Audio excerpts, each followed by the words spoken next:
Kofi Yamenian, le président de Sursaut Togo, aux élections législatives et régionales du 29 avril dernier et les résultats qui en ont suivi. L'opposant, dans un communiqué, fustige les résultats de ces élections. Communiqué de presse. Togolais, mes chers compatriotes, le simulacre des élections législatives est derrière nous. Comme de bien entendu, la dictature crie victoire. Fin de l'histoire. Vraiment, nouvelle erreur fatale du tyranno, car contrairement à ce qu'il pense, l'histoire est en marche. Les chiffres annoncés ne font que révéler, une fois encore, ce que sont des élections sous une dictature féroce et sanguinaire. Qui peut croire un seul instant que le Togo actuel est un paradis sur terre au point de n'avoir au sein de l'Assemblée nationale que 5 représentants de l'opposition, sur un total de 113 députés.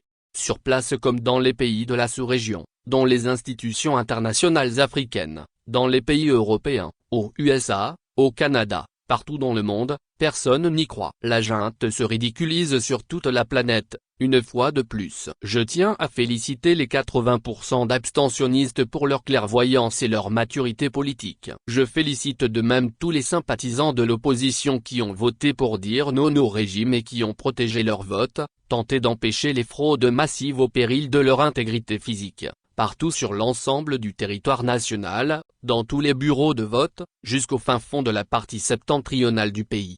Non, le peuple togolais n'est pas un troupeau de moutons. Les actes de résistance qu'il a opposés à la soldatesque et qui se multiplient, en sont une preuve éclatante. La junte au pouvoir ainsi que ses sympathisants, pas plus de 1% de la population, ont raison de trembler, car le vaillant peuple togolais se tient fièrement debout et plus jamais il ne courbera l'échine. Plus jamais. Mes chers compatriotes de l'intérieur, sachez que vous n'êtes ni seuls, ni orphelins. Sachez que partout à travers le monde la diaspora se rassemble autour d'un combat patriotique de libération nationale, avec comme unique objectif de chasser le plus rapidement possible cette mafia au pouvoir depuis trop longtemps déjà. Elle travaille avec force, organisation, réflexion, efficacité, rationalité, pour ensemble mener la résistance et le combat de libération nationale. Le Togo, notre patrie, avant tout. Et maintenant, que faire? Le temps de la politique politicienne est dépassé. Nous devons impérativement mettre fin à nos chicayas politiques et personnels, attisés à dessein par la dictature. Pour libérer notre pays,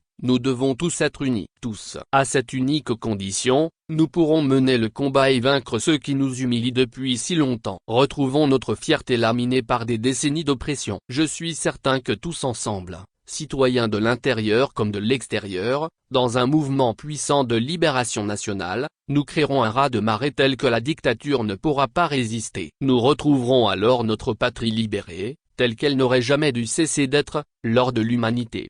Likez et abonnez-vous.